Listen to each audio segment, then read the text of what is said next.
ಇದೆಲ್ಲ ಒಂದು ಕಡೆಗೆ, ಇನ್ನೊಂದು ಕಡೆಗೆ ಈಗ 24ಕ್ಕೆ ಗುಡ್ ಬೈ ಹೇಳ್ಬಿಟ್ಟು 25ನ್ನ ಬರಮಾಡಿಕೊಳ್ಳೋಕೆ 24 ಎಲ್ಲ ನೋವುಗಳನ್ನು ಕೂಡ ನೋಡಿದೆ, ಸುಖವನ್ನು ಕೂಡ ನೋಡಿದೆ, ಹೊಸ ಪಾಠವನ್ನು ಕೂಡ ಕಲಿಸಿದೆ. ಅದಕ್ಕೆ ಈಗ 25 ಆದ್ರೂ ಚೆನ್ನಾಗಿರ್ಲಿ ಅಂತೇಳಿ ಬರಮಾಡ್ಕೊಳ್ಳೋಕೆ ಈಗ ತಯಾರಿಯನ್ನ ಮಾಡ್ಕೊಳ್ತಾ ಇದ್ದಾರೆ. ಕೆಟ್ಟದನ್ನ ಮರೆತು ಒಳ್ಳೆಯದನ್ನ ಸ್ವೀಕಾರ ಮಾಡ್ಕೊಂಡು ಹೋಗೋಕೆ ಈಗ ಉಡುಪಿ ಕರಾವಳಿ ತೀರದಲ್ಲಿ ಜನಜಾತ್ರೆ ಜೋರಾಗಿದೆ. ಮಲ್ಪೆ ಸೈಂಟ್ ಮೇರಿಸ್ ಐಲ್ಯಾಂಡ್ ನಲ್ಲಿ ಸಿಕ್ಕಾಪಟ್ಟೆ ರಶ್ ಇದೆಯಂತಪ್ಪ.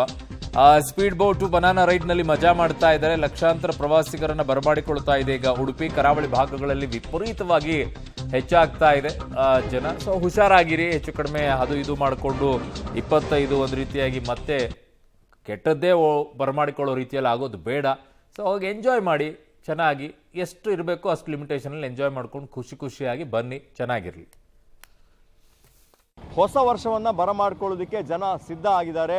ಕರಾವಳಿ ಜಿಲ್ಲೆ ಉಡುಪಿ ಪ್ರವಾಸೋದ್ಯಮ ಮತ್ತು ದೇವಸ್ಥಾನಗಳ ಟೂರಿಸಂಗೆ ಬಹಳ ಫೇಮಸ್. ಹೀಗಾಗಿ ಕಳೆದ ಸುಮಾರು 15 ದಿವಸದಿಂದ 60-70 ಸಾವಿರ ಸರಿಸುಮಾರು ಜನ ಪ್ರವಾಸಿಗರು ಉಡುಪಿ ಜಿಲ್ಲೆಗೆ ಬರ್ತಾ ಇದ್ದಾರೆ. ಮಠಗಳಿಗೆ ಪ್ರತಿ ದಿವಸ 35ರಿಂದ 50 ಸಾವಿರ ಜನ ಬರ್ತಾ ಇದ್ದಾರೆ ಅನ್ನುವಂಥದ್ದು. ಪ್ರಮುಖವಾಗಿ ಉಡುಪಿ ಜಿಲ್ಲೆಗೆ ಬರೋದು ಮಲ್ಪೆ ಬೀಚ್ಗೆ. ನಾವು ನೋಡ್ಬೋದು ಇಲ್ಲಿನ ಎಲ್ಲ ಶಾಪ್ಸ್ಗಳು ಈಗ ಸಿದ್ಧವಾಗಿದೆ ಪ್ರವಾಸಿಗರನ್ನು ಸೆಳೆಯೋದಕ್ಕೆ ಮತ್ತು ಇವತ್ತು ರಾತ್ರಿ ವ್ಯಾಪಾರ ವಹಿವಾಟಿನ ಜೊತೆಗೆ ಈ ಒಂದು ಸಂಭ್ರಮಾಚರಣೆಗೋಸ್ಕರ ಇಲ್ಲಿ ನೋಡ್ಬೋದು ಪಾರ್ಕಿಂಗ್ ಏರಿಯಾ ಸಂಪೂರ್ಣವಾಗಿ ಭರ್ತಿಯಾಗಿರುವಂಥದ್ದು. ಬರುವಂಥ ಪ್ರವಾಸಿಗರು, ಅದು ಕೂಡ ಪೀಕ್ ಅವರ್ಸ್, ಸಂಜೆ ಹೊತ್ತಿಗೆ ಇಲ್ಲಿ ವಾಹನ ದಟ್ಟಣೆ ಇರ್ತದೆ, ಪಾರ್ಕಿಂಗ್ಗೆ ಸಮಸ್ಯೆ ಆಗುವಂಥ ಪರಿಸ್ಥಿತಿ. ಹಾಗಾಗಿ ಬೀಚ್ನಲ್ಲಿ ಯಾವ ಥರದ ಸಿದ್ಧತೆಗಳನ್ನು ಮಾಡ್ಕೊಂಡಿದ್ದಾರೆ, ಅಲ್ಲಿ ನ್ಯೂ ಇಯರ್ ಆಚರಣೆಗೆ ಅವಕಾಶ ಇದೆಯಾ, ಈ ಥರದ ಮಾಹಿತಿಗಳನ್ನು ನಿಮಗೆ ಕೊಡ್ತೀನಿ ಬನ್ನಿ. ಮಲ್ಪೆ ಕಡಲ ತೀರದ ದೃಶ್ಯವನ್ನು ನಾವು ನೋಡ್ತಾ ಇದ್ದೇವೆ. ಪ್ರಮುಖವಾಗಿ ಪ್ರವಾಸಿಗರು ನ್ಯೂ ಇಯರ್ನ ಸಂದರ್ಭದಲ್ಲಿ ಬರುವಂಥದ್ದು ಸೈಂಟ್ ಮೇರಿಸ್ ದ್ವೀಪಕ್ಕೆ ಹೋಗಬೇಕು ಅಂತೇಳಿ ನಾವು ನೋಡ್ಬೋದು. ಆ ಭಾಗದಲ್ಲಿ ಸುಮಾರು 8 ಕಿಲೋಮೀಟರ್ ದೂರದಲ್ಲಿ ಸೈಂಟ್ ಮೇರಿಸ್ ಇದೆ. ಅಲ್ಲಿಂದ ಬೋಟ್ಗಳು ಹೋಗೋದಕ್ಕೆ ಬರೋದಕ್ಕೆ ವ್ಯವಸ್ಥೆಗಳನ್ನು ಮಲ್ಪೆಯಿಂದ ಮತ್ತು ಬಂದರು ಸಮೀಪದಿಂದ ಮಾಡಲಾಗಿದೆ.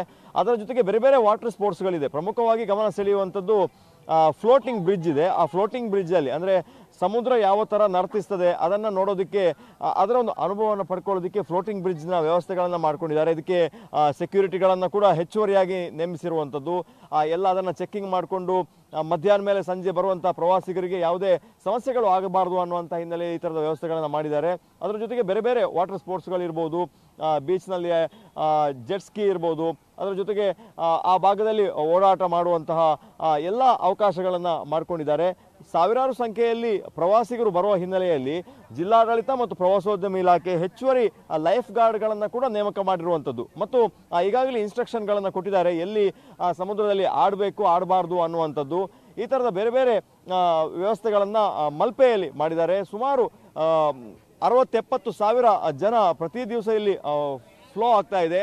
ಹಾಗಾಗಿ ಇವತ್ತು ಹೆಚ್ಚಿನ ಸಂಖ್ಯೆಯಲ್ಲಿ ಈಗಾಗಲೇ ಪ್ರವಾಸಿಗರು ಬಂದಿದ್ದಾರೆ. ಹಾಗಾಗಿ ಅವರ ಎಲ್ಲ ವ್ಯವಸ್ಥೆಗಳನ್ನು ಮಾಡಿಕೊಳ್ಳೋದಕ್ಕೆ ಸಿದ್ಧತೆಗಳನ್ನು ಜಿಲ್ಲಾಡಳಿತ ಮಾಡಿಕೊಂಡಿದೆ.